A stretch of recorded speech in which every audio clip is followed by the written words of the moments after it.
Welcome to another Keelhauled podcast. I'm your host, Captain Logun, and we've got a lot of Sea of Thieves news to cover today, so tie yourselves to the mast and hold fast. Ahoy there, pirates. I hope you had yourselves a good week and a good weekend. I know I did. This week, we finally got the deep dive video that I was expecting this week to kind of coincide with the launch trailer that we talked about not too long ago. And we are going to be jumping into season 11 in just a few hours. It's not that far away, and I hope you all enjoy this upcoming season as much as I think I am going to as well. But before we get into any of that, I have to thank the patrons. All right, pirates, it is time for the call outs for the patrons. Normally I do this earlier in the episode, but I forgot because I got right into recording. So I'm going to be a little bit fuzzy reading these out. So I do apologize. My voice is giving out as it's later in the recording. But I do want to make sure that you guys get called out because I do appreciate the fact that you are supporting this content. So thank you to People's Republic, L Cute, Balls, Blue Turtle V1, Captain Chonky, Captain Hatchet, Captain Hayes, Chateau Noof, Super Pack, Zombie Killer, Cloud, Cosmic Johnson, Static Mirror, Iron John, Davram TV, El Jefe Esteban, Fergatron, Godhammer 6, I'm Dependent Now, Jorby Jorbs, Jay Hood, Carl Embo, Kazia the Aficionado, Cryptic Slayer, Lumpy SRQ, Evil Morpheus, Space Admiral Ors, Xbox Mike 29, Murphy Lives, Mutinous Max, Nipperkim, Norwegian, Raja the Brave, Registella the Brony Pirate, Replicated Flame, Rustbell Kid, Skamelt 666, Captain Dasm, Tommy D, TN Professor,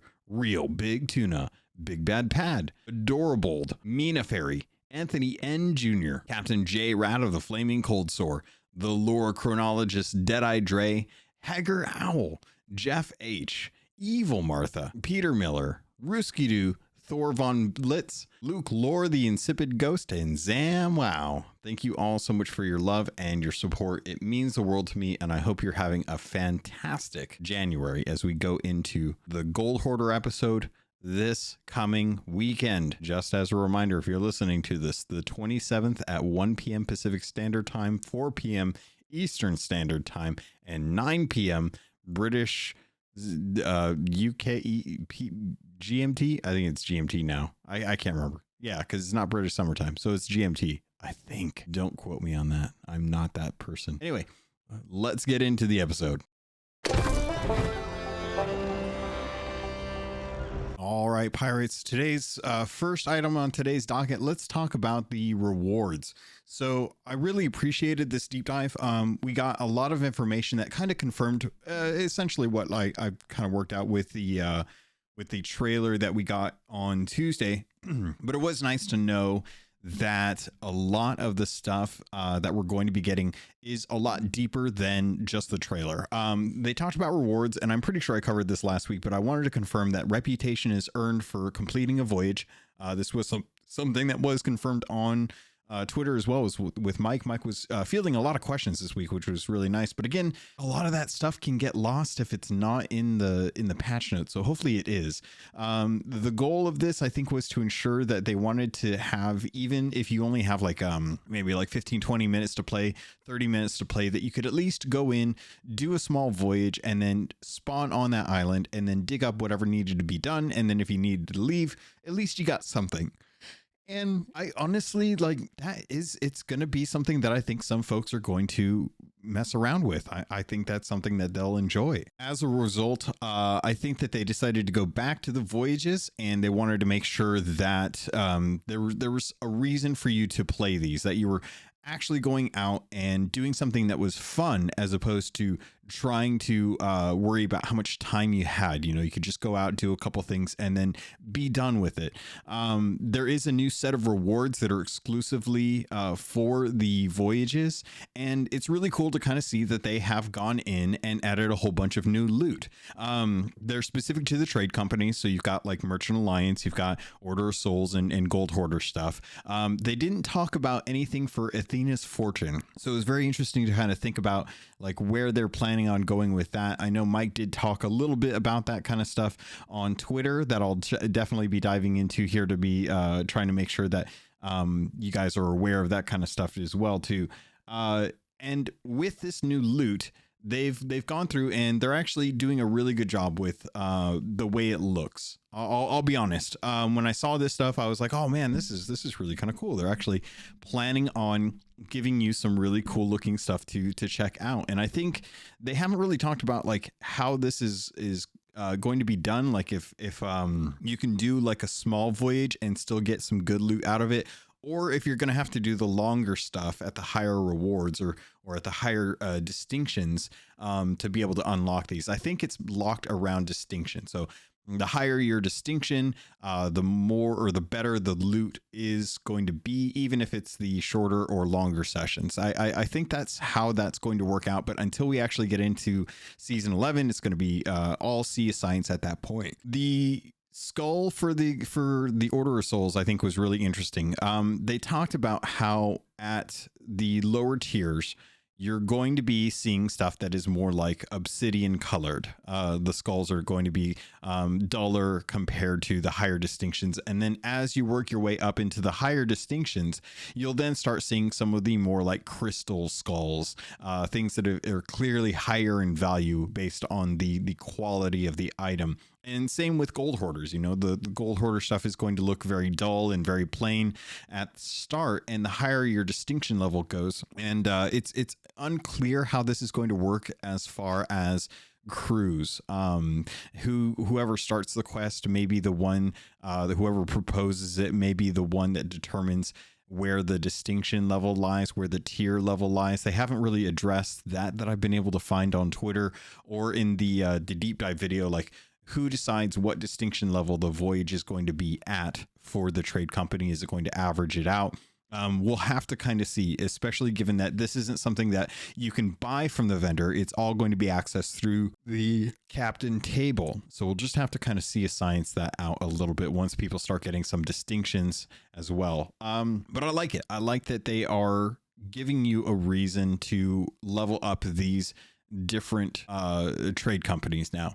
And over on the deep dive video that we were talking about here, Thomas Mulvaney is one of the designers who was tasked with cataloging all of the loot and all of their values in the game and making sure that all of this new loot works into the rest of the loot pool. I know that when I posted about Thomas being my hero for season 11, a lot of folks were impressed and curious about this spreadsheet that he had been working on for the last year. I really imagine that a lot of min-maxers are going to be curious to find out like what the highest gold value item is and what is the easiest to get, and then try and work out like where they should go. But Chris kind of talked about this. Chris Marlowe over there said that the point of the rebalancing for these voyages was to ensure that folks could focus on what was fun instead of what was the most profitable. And the idea is that you could have fun playing however you want and still get a pretty balanced reward compared to doing something that would probably be considered less fun or something that was just grueling to have to do. And that knowing that whatever you're doing, if it's the more fun thing that may not normally seem like it would be the better payout, would still actually be a good payout. And I like this because right now, I would say that most folks, if they're grinding gold, they're probably running Reaper. They're probably getting to level 5 through like a fleet. And then they're probably going out and grinding Fort of the Dams because you can take all that treasure and you can turn it into the Reapers for the same value. It doesn't have to be a specific emissary, or maybe the guilds have kind of fixed that nowadays.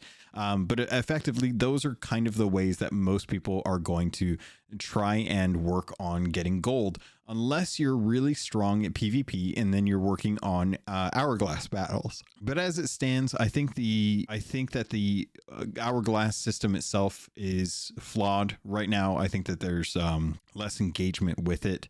And I think that there's a lot of people, I would say a large portion of the community are just not a fan of that. So I am working on getting a couple content creators together. I want to talk about that a little bit with them, especially the ones that have been working on it for a long period. So I'm looking to see if I can get them scheduled in for some of the podcasts in February. If that works out, then We'll have some other opinions coming in to kind of talk about this, which I'm excited about. But again, all of that kind of comes down to scheduling and if they have time outside of their streaming schedule. I know that's always tough. And also just kind of a quick shout out. Owlet managed to become part of the Rare team. He is now working over at Rare as the social media content creator over there. So, kudos to him for getting the job. And I'm sure that, doing the daily request for a year for owls to be added to Sea of Thieves definitely helped with that. Obviously to the point where a lot of people know him from that. And, if you're going to do social media engagement, being able to garner that kind of attention is definitely a good way to show that you're worthy of that position. So congrats to Owlet for that. It was really awesome to see that announcement come through. I had suspicions, but you never know until it actually gets announced, and looking forward to hearing what the team comes up with as far as the social media content goes as a result of that. But getting back to the rewards, it's fantastic to see that the voyages that you can now pick up are going to increase in value, that there's going to be a balance across all voyages in line with the rest of the world as far as events and shrines and treasuries and all that stuff. All of that, I think, really needed to be addressed, and obviously the economy right now for Sea of Thieves is a little messed up. It feels like personally, like me, I am definitely on the low end of gold, but I still have over 1 million gold. And I went out and I bought a whole bunch of cosmetics the other day just to try and clear out some of the stuff that I haven't really been picking up because I just haven't really been getting a whole lot of gold. But I think that now that there's a new distinction system built into reputation, I think this is going to really kind of change how I decide to play Sea of Thieves. Normally, I wouldn't really care about gold or emissaries. I'd go on and I'd sail around for a bit and just kind of enjoy the atmosphere and just kind of, because I've already done it all, right? I've already done a majority of the game. There's stuff that I won't engage with because I don't like it. And I've kind of come to terms with that. But for the most part, you can go and do pretty much anything and have some sort of accomplishment after that. Now with distinctions, I really like this because we know that, and I was actually right about this. I kind of inferred this from the trailer. I wasn't sure, but it was nice to get confirmation through the deep dive video that we are getting a prestige system. And the way it works is when you level up to 100, you will then earn a distinction tier. And then that will unlock the different rings. Yeah, the different rings for you for your left and right hand. And those are now split up on the actual cosmetic menu UI. And it will reset your level back down to 1. Now, you don't lose any access to any of the voyages or anything that you may have done when you were first leveling up from 1 to 75. But you will have to get those last 25 levels to hit that first distinction before it resets. Then you have 4 more times that you can upgrade your distinction level. So effectively, starting on Tuesday for season 11, anyone that is maxed out on all their reputations with 75, you will now have 425 more levels that you can earn through the trade companies, which means that you can now level the first 25, get your first distinction level when you hit 100, then reset it. It'll automatically reset back down to 1, and then you can level that up to 100. And when you hit 100 that second time, you will then earn your second level of distinction, which will then unlock more rings and upgrade the specific voyage loot that I was just talking about. You'd get that better quality stuff. Now, one of the other things that came in with these rewards is the emergent cosmetics. Now, that is the stuff that you will find out in the worlds. And I talked about this last episode, so hopefully you guys got a chance to talk about this. There's the trade company loot and then the emergent voyage loot, which is more like the shipwrecks and the messages in a bottle. And that is tied to the cartographer, cutlass, and Eye of Reach content. Whereas the trade company loot that we were talking about this episode with the better quality items that will upgrade as you earn levels of distinction, those are tied to the cartographer, pistol, and blunderbuss to be able to unlock those. I love that they're giving us things to chase as well as ways to level up our character. It's opening up the reason why you would go and do voyages a lot more than just going from world event to world event to world event. And eventually, and they didn't really talk about this, how it applies to pirates who've been seasoned out in the world and have already a bunch of stuff unlocked. So I don't quite know for sure if you've been playing Sea of Thieves since the start, or you have, your levels maxed out right now, how the new voyage system is going to work as far as unlocking the raid voyages. Or even the higher level tiers or things like that. Like, it's not quite sure like how the unlocking process will work for someone who's already been playing Sea of Thieves.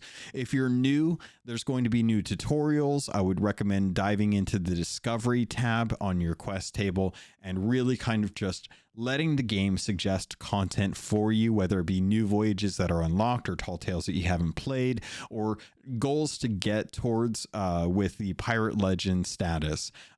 Allow yourself to kind of be immersed within the tutorials and let the Pirate Lord kind of, you'll spawn on your ship, and the Pirate Lord will then kind of escort you as he tells you kind of what it is to be in Sea of Thieves and stuff like that.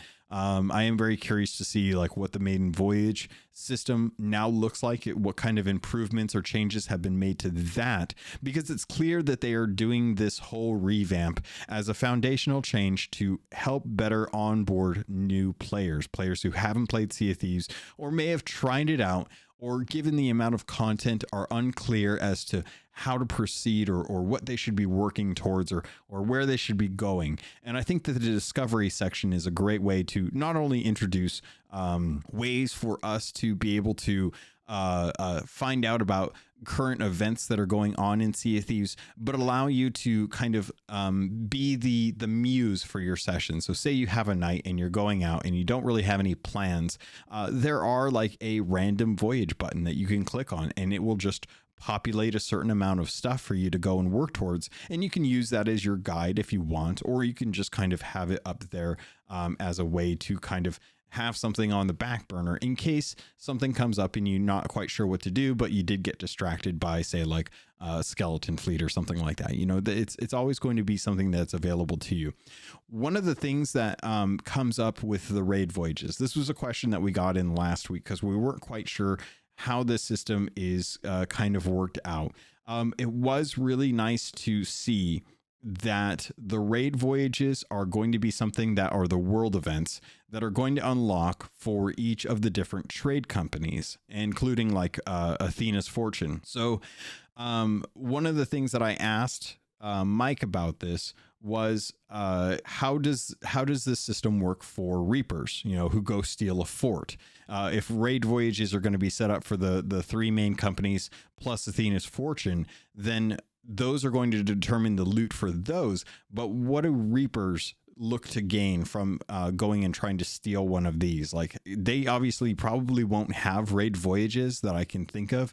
And if they do, it will probably be a mix of loot. And I couldn't quite get a confirmation on this. But one of the things that I asked Mike was, how does this work for Reapers who go to steal a fort? And he said that they can steal whatever's there. Could be a mixed loot like now, or company specific. Think of it that the skeletons in the fort steal loot from across the world, and the players will be retrieving specific caches of loot on behalf of the companies. Which makes sense because the skeletons are kind of working for Flameheart right now. They are gathering that treasure and stowing it in the skeleton forts. The interesting thing here was that it wasn't quite clear if world events would appear naturally, if those would be a mix of the loot pool. And then that might change if someone spawns or dives to one of those events. The whole system that way is going to be very interesting to kind of work out and see, like, okay, well, if we sail to a fort and we just sailed to it, we didn't actually dive specifically for a trade company to that different raid voyage, then will there be a mix of loot, or will it be based off of our emissary? Will there still be the hero items that they talked about in the deep dive video? Which, if you don't know, when you go to a raid voyage, that is a specific world event for a trade company. Not only is the loot catered to whatever that trade company is that you signed up for, but there's also going to be a hero item. The hero items I think are really awesome. These were said to be very valuable as well as high in reputation. For examples that they provided, the gold hoarders will have a beautiful gold and jade lockbox. The Order of Souls will have a kind of a teal divination orb. I can't remember the name that they called it on the stream or on the actual video, but and then the Merchant Alliance has a sealed tube that probably contains maps or trade routes, something very valuable to what the Merchant Alliance use on a day-to-day basis. And overall, I would say that those are going to be the things that if you are looking to go after some specific loot to level up your reputation, those sound like the new version of the Athena's chest. When you were Athena and you were leveling up Athena, you always cared about that Athena chest, right? Because that was the highest valued item, as well as the most amount of reputation that you could earn for Athena's fortune. And now they're adding, we did have these back in the day. If you don't know, the ancient bone dust was the merchant item. The skeleton bone chest was the gold hoarder item. And then the stronghold skull was the Order of Souls item. And those were kind of the thing back when the game first started out that you would want to get if you were working on leveling up a specific reputation. And it was really something that kind of came over time. We didn't have those right out the gate. They added them later to try and incentivize folks that were working on their reputations to kind of have a way to focus in on some of the loot. And some of the things that happened back in the day was people needed to have specific reputations filled out. Some people were working on their reputations for their Pirate Legends status. And what we would do is we would actually go to a skull fort. If there was another crew there, we would either sink them and take everything, or we would try to parlay an alliance. And if you did, there was always a time where, you'd have a conversation with them. It's like, okay, well, we are short on Merchant Alliance. We've got Order of Souls and Gold Hoarder done. We just need the Ancient Bone Dust and any crates that might be in there, as well as the kegs. We can forgo the kegs if you're willing to allow us the kind of Ancient Bone Dust, and you can have the Gold Hoarder and Order of Souls, and then we'll go our separate ways. And there were a lot of times where that actually worked out. A lot of people, talked more about what type of loot they were interested in, because it mattered to get to Pirate Legend. You had to get level 50 with each of them. And for some folks that already had level 50 in Order of Souls and Gold Hoarder, and were just looking to get that Merchant Alliance rep up, going to a skeleton fort tended to be a more lucrative or fun means of actually getting reputation. So they would go and try and barter with people to say like, hey, you can have all of this if we can just get this one item or the merchant items. And that was a really interesting time during Sea of Thieves. There was a lot more conversation being had between people. And it's something that we found out thanks to the deep dive video. The insiders are actually responsible for the uncontested caveat to diving to raid voyages. Because originally they had players diving to world events together. Like if you dove and someone else dove at the same time for the same world event, then you would both show up at the world event. And it became a lot more about fighting each other than it did actually working on the world event. So that's why they decided to make it sure that any crews that were diving towards a raid voyage would do so at an uncontested world event. Now, we don't quite know how that system works out. Obviously, I would imagine that it would spin up a server with a world event that has that and space. There's a lot of engineering that I can imagine went into trying to develop out this system, especially given how dynamic it feels, give it any time and day when people decide to log in. So shout out to the team if this works well right off the bat. It's going to be very interesting to find out like how this all operates and how well it works out, what kind of weird things you'll see.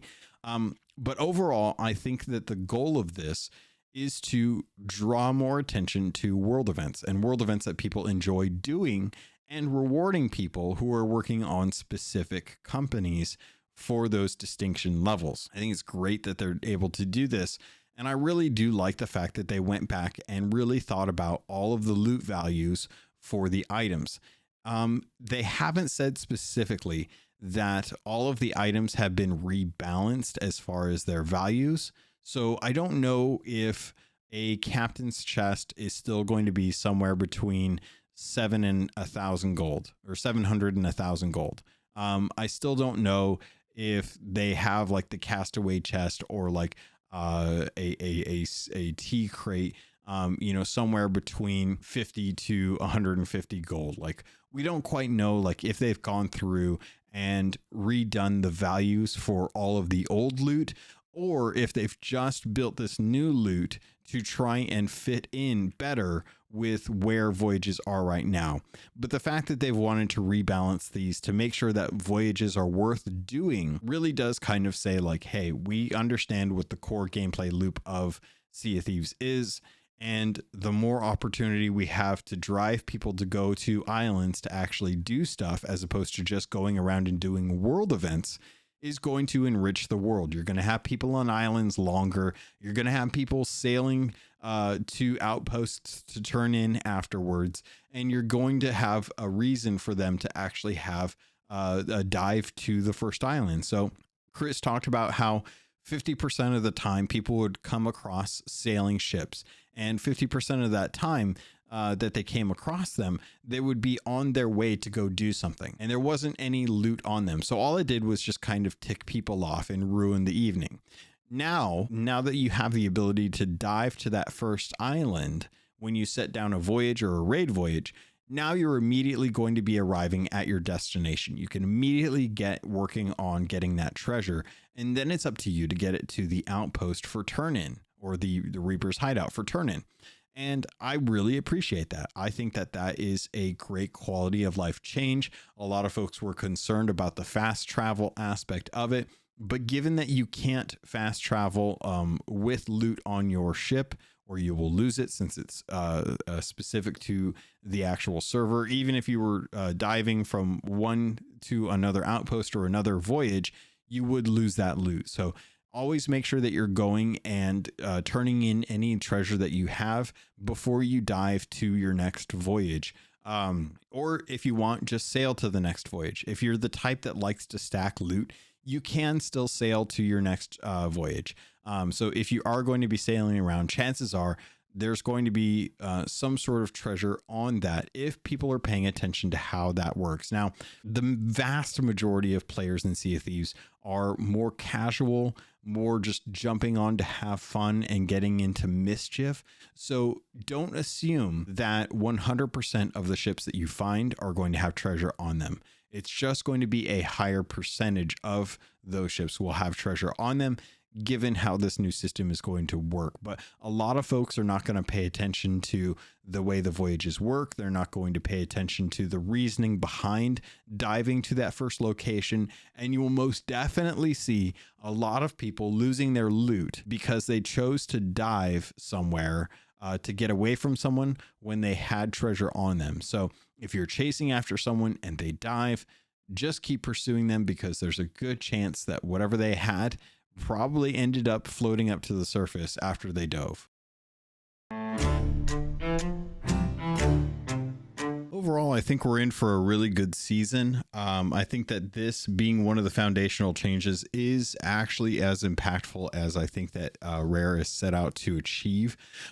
They have had a lot of discussion about what they want to do to go into the future and try to ensure that they can work on working on bugs, but additionally enriching the sandbox.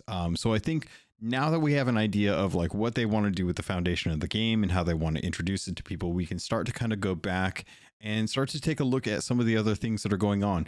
I do think that we will be getting back into adventures in the coming months. I do think that adventures and tall tales are still going to be a thing.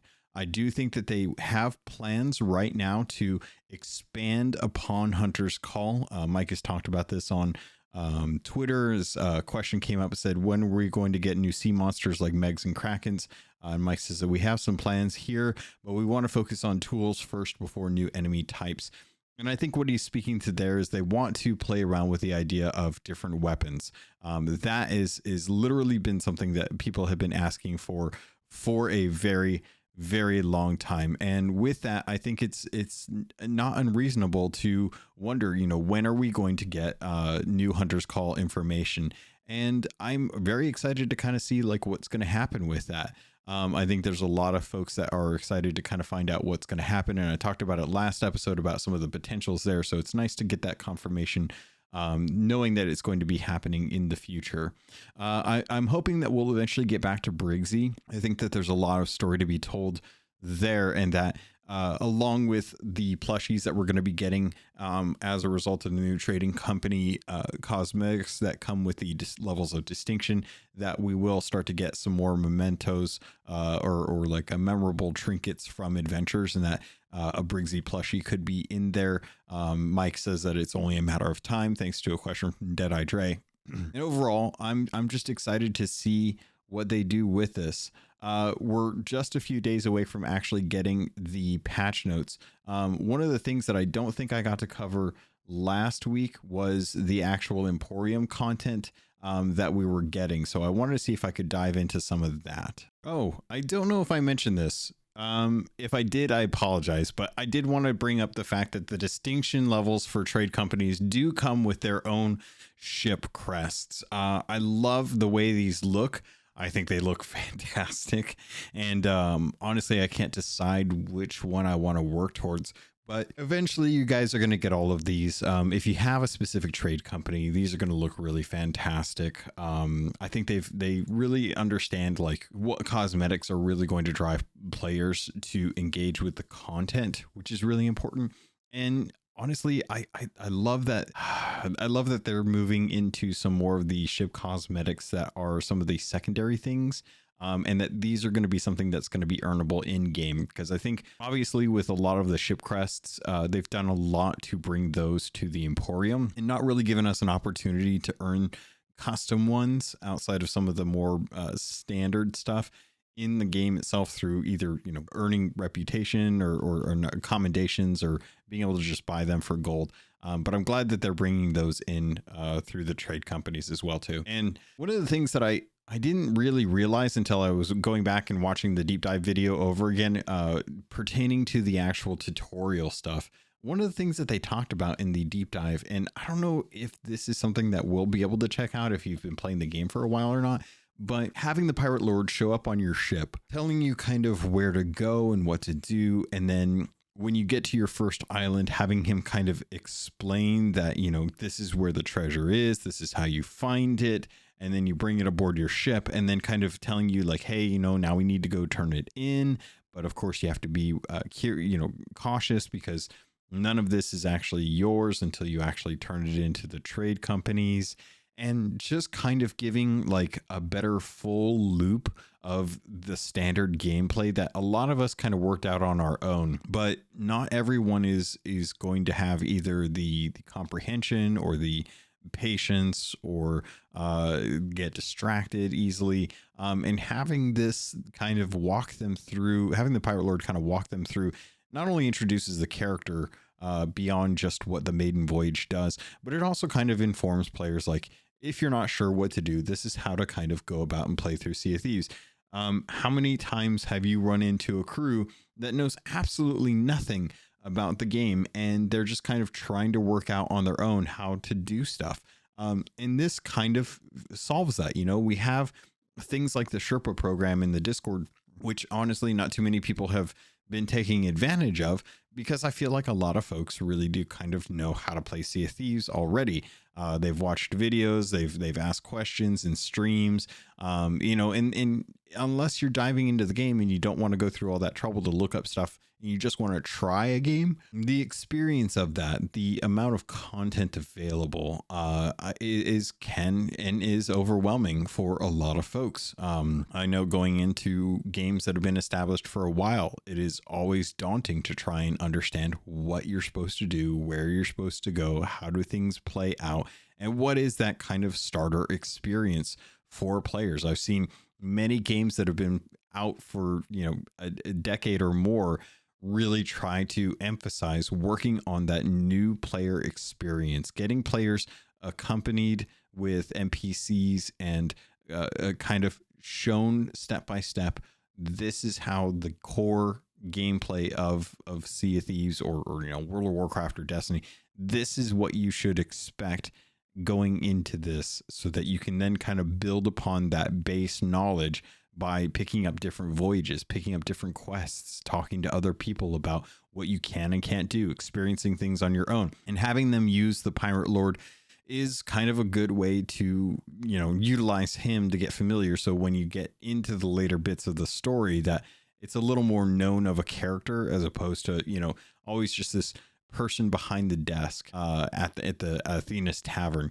So I'm hoping that Rare takes this opportunity to really kind of utilize Ramsey for more than just the tutorials and story bits, and kind of fleshes out his character, giving us a bit more understanding of who he is and what's going on with him, and something that is actually portrayed in the game. There's so much of the game that is actually done outside of the game, both with the comics, as the new comic is soon to be coming out for the Search for the Sea Dog Soul, but additionally through the books. And while those are fantastic and definitely help kind of grow that expanded universe, a lot of players are not going to invest their time in that.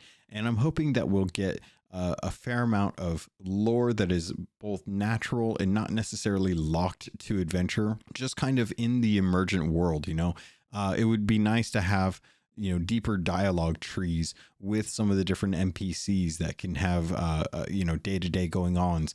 And I'm still hoping that we will get to a point where, maybe not in season 11, but hopefully with, season 12 being very story based in my mind, about with Flameheart and the 6th anniversary of the game, that as we look to season 13 and season 14 and then season 15, that we can start to kind of integrate some of these tall tale features that were built for both Monkey Island as well as Pirates of the Caribbean, and start to kind of introduce characters walking around on outposts, zip lines, different tools that we have at our disposal within Sea of Thieves through the tall tales,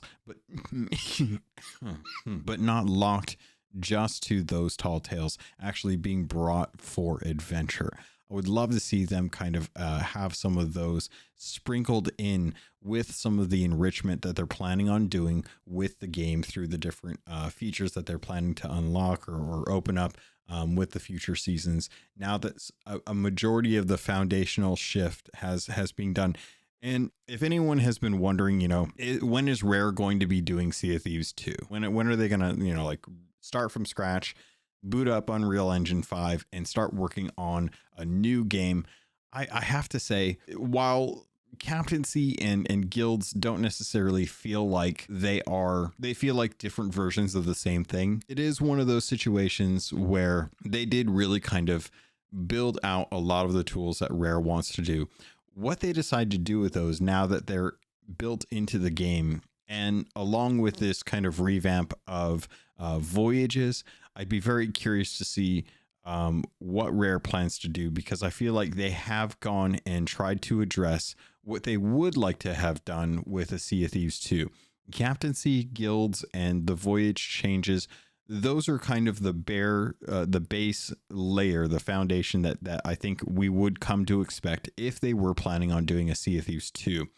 There's obviously nothing wrong with the hardware for the Xbox One to continue playing Sea of Thieves. It is still managing at the 4K 30 that I think is the standard for the Xbox One X, and then 1080 or 720p at 30 frames per second for the Xbox One. They've stated that the PC market has a wide breadth of hardware that is supporting the game as well too. Not everyone is running on the most up-to-date graphics cards and things like that. So as far as needing a Sea of Thieves 2, it doesn't feel like that is the case going into 2024. I feel like we are at a stage now where they have tried to address some of the major concerns with the game and are doing a good job of it. We will have to see how things go with hit registration. We'll have to see how things go with them introducing new types of weapons or ammo or duels, things like that. If they decide to go that route, I can't imagine that will really work on getting any kind of new cannonballs or cannonball types. I think that's all kind of like taken care of for now. Things I would like to see, I would still like to have the ability to create a second pirate or a third pirate on the same account. I think that's still a big ask for me from the game. And additionally, I think that there's definitely a way for Sea of Thieves to start introducing new ship types or a variance of the same ship type. We've been living with the same types of ships for a while now. I know that they are some of the hardest bits of the game, the assets of the game for them to work out. But I would love to see a variant of the sloop. I think everyone's familiar with it. I think that the skeleton sloop is an aspirational goal for the player base to have something akin to that. And it would just be nice to have a little variance, have a different type of brigantine out on the seas. I think the galleon is in a good place. I don't think that there's anything really wrong with the galleon and the way that the design for that is set up. Although I will say I still hope that there is a way for us to get working doors on the galleon. That still seems like something that could come from the adventures and brought to the actual game. I can't tell you how difficult that would be for the engineering side of things, but that is still a desire for the galleons on that aspect of it. But I think those are kind of the big goals, I would love to have the story kind of progressed with Flameheart and Briggsy, as well as the Dark Brethren Court, and bringing in Captain Hook as the captain. I would love to have some, excuse me, I would love to have some variants on the ship types that we have in the sense of how they look as a base foundation, not just the cosmetics that we can apply to them. And whatever kind of changes that they have in store for Hunter's Call. I would love to see some new sea monsters. I would love to see some player or NPC ships out on the ocean that are not hostile, that can be resource dumps for people that want to go out and get different resources out and about. They can go do trade there, have some variance in there, as well as some hostile types of creatures on different islands. And I would really love to have some focus put on the Devil's Roar. It was the first expansion to the game as far as islands go. It's a very hard thing for them to do, but I would love to get more enrichment over on that side of the world, have ways for us to be able to spend more time out there, as well as just the loot and seeing how that falls into place comparative to how this rebalancing of loot goes with season 11.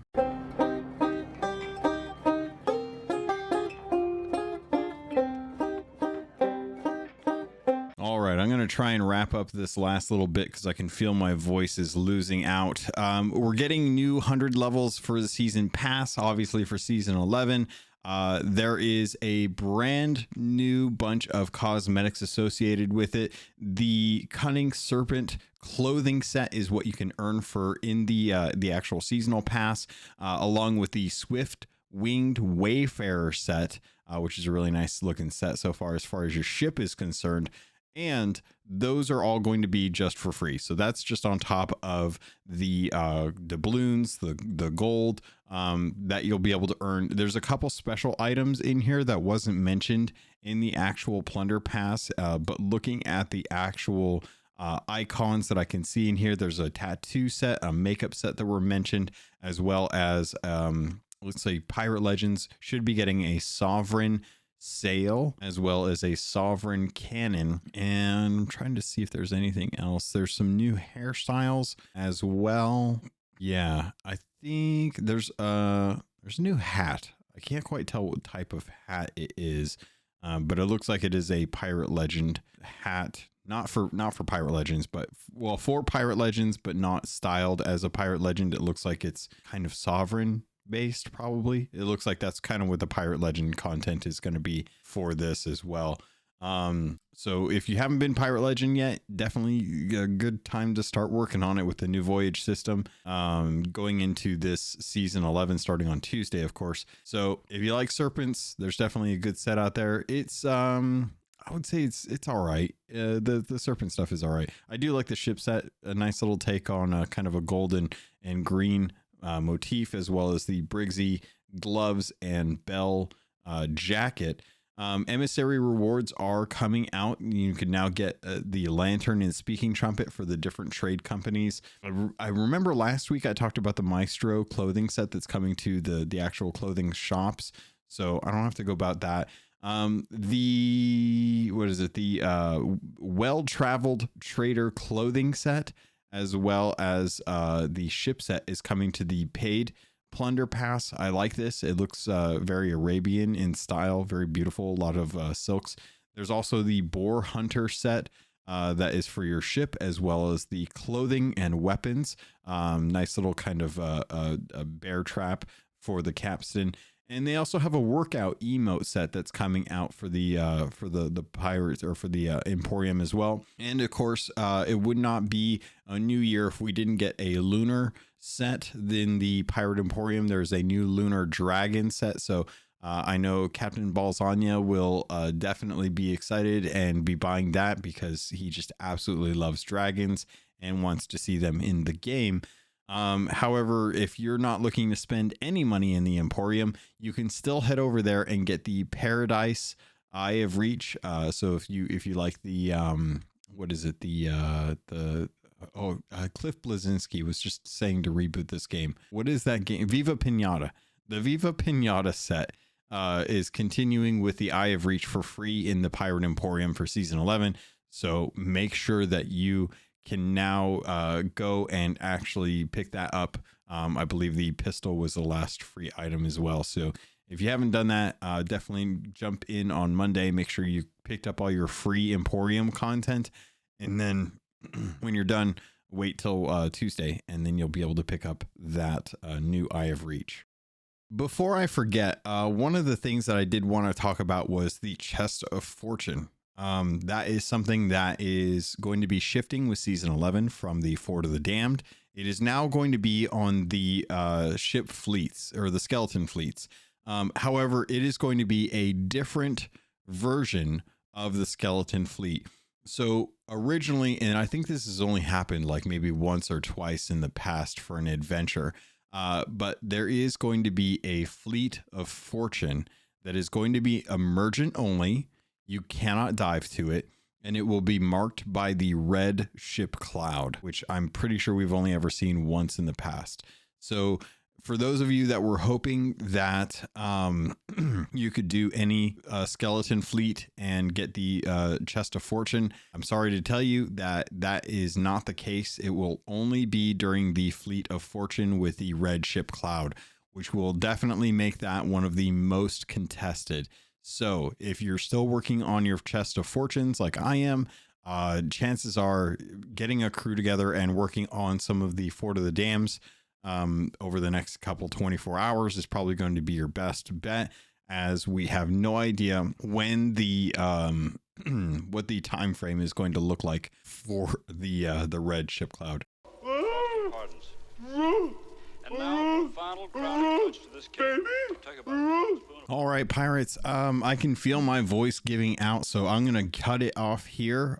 Next week is going to be the Gold Hoarder episode, so we'll probably be talking about Sea of Thieves as the season 11 has been kicked off, people's impressions, things like that. So get your topics ready for that. It'll be interesting to hear everyone's thoughts and feelings on season 11 if they've had time to jump in. If you have any questions or concerns, you can always reach out to me on Twitter and Threads at CAPT_LOGUN. Otherwise, you can always find me on the Discord. In the notes for the show, there's always a link to the Discord. You can always jump in there. You can always send an email to CAPTLOGUN@gmail.com if you want to reach out to the show. Other than that, that is But I think that's going to do it. So pirates, thank you. I love you, and I look forward to sailing with you on the Sea of Thieves.